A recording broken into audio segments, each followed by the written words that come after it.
Thanks for staying tuned. I'm Colin Abrams with this edition of the HGP Sportscast.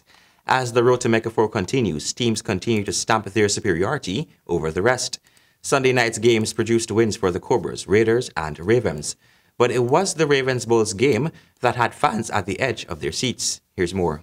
The first game saw Raiders slightly knocking the Guardians over with a 59-52 point victory. The first quarter of the game ended 13-9 in favor of the Raiders, but the second quarter ended in a tie 16-16. After this, it was smooth sailing for the Raiders, who ended each remaining quarter above the Guardians. In the next game, Cobras portrayed sheer dominance over the pace-setters. Cobras scored a massive 84 points, while pace-setters came in with just 64. Travis Burnett of the Cobras produced more than half of his team's points, putting 41 on the scoreboard. But it was the Ravens-Bulls game that had fans at the edge of their seats when the game ended 76-75 in favor of the Ravens. The first quarter ended 14-22. The Bulls dominated this quarter. Then the second quarter ended 18-17. At halftime, the Ravens were behind with just 32 points.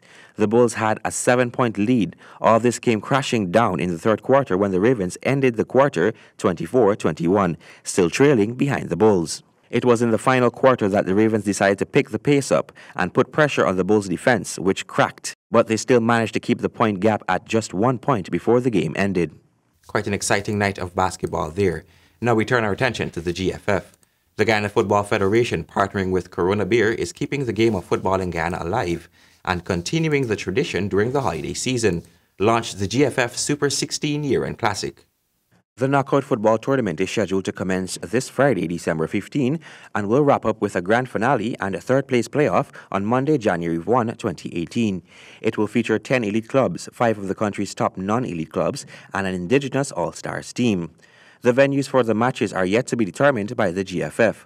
However, it will be disclosed to the public as soon as it becomes available, according to the GFF. They did give some idea of which grounds may be used. Venues, the first round we'll see us playing at venues all across the country, and then as we go down to semi-finals and finals, we then narrow those down to one of the better-known venues.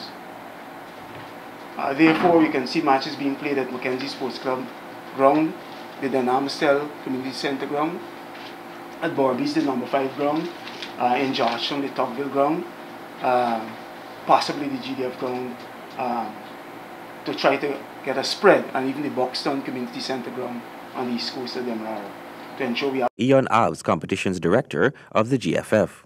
Teams have been selected for the tournament that were successful in their play throughout the year, and with this, the GFF expects quite an interesting tournament. GFF Corona Super 16 Classic is built to be an exciting and exhilarating, highly competitive year-end tournament. As many of my colleagues within the media may recall, in 2016 I did share with the press that we are looking at consolidating the football activity at the end of the year. This tournament here doesn't necessarily accomplishes that in its entirety, but it's an indication as to where we're going in the year. President of the GFF, Wayne Ford. He further went on to state that the aim in 2018 is to have this tournament begin from October until January 1 of the following year. Top Brands Marketing and Promotions Manager of Corona Beer in Guyana, Marvin Gray, said that they believe in tradition and jumped at the opportunity to give back to the community and country for the holiday season. We saw this as a niche, not just to be a part of this, but to grow with this. So as you see us representing here, this is just the beginning of something beautiful. Football is called the beautiful game, and I believe it's the most beautiful sport in the world. I believe that the potential that we have here, it needs to be more developed in such a way that we can actually realize our potential and compete to the highest levels. The tournament's top prize is set at $2 million, second prize $1 million, third place is $500,000, and fourth place will take away $250,000 together with football equipment. Can't wait to attend those games. In cricket, Shane Shillingford spun a web around the Jaguars batsmen to earn a dramatic tie in the 6th-round game between Guyana and the Windward Island Hurricanes.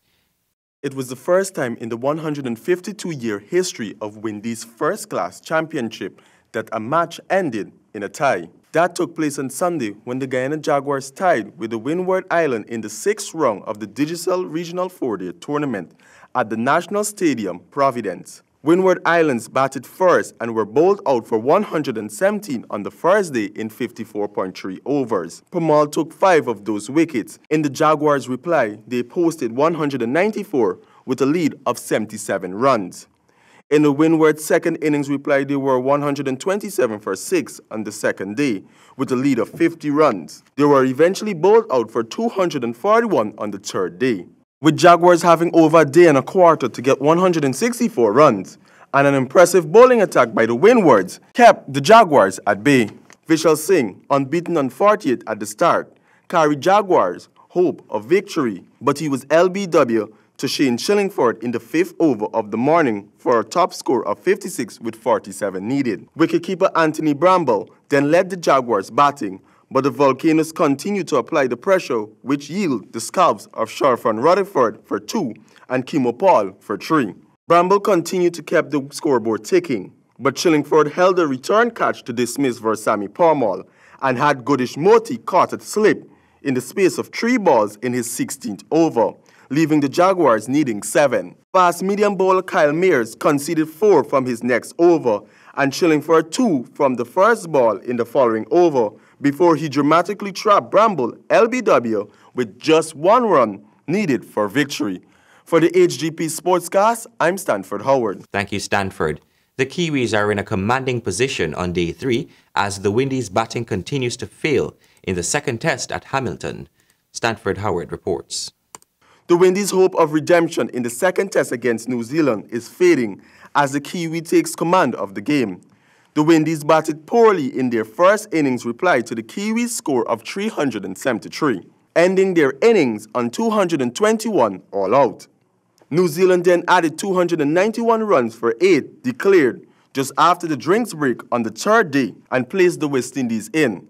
West Indies again lost quick wickets in their second innings and were 30 for 2 and trailing by 414 runs with 8 wickets in hand at stumps on day 3. For the HGP Sportscast, I'm Stanford Howard. Thank you, Stanford, and that has brought us to the end of this edition of the HGP Sportscast. Before we go, remember, adversity causes some men to break and others to break records. Goodbye.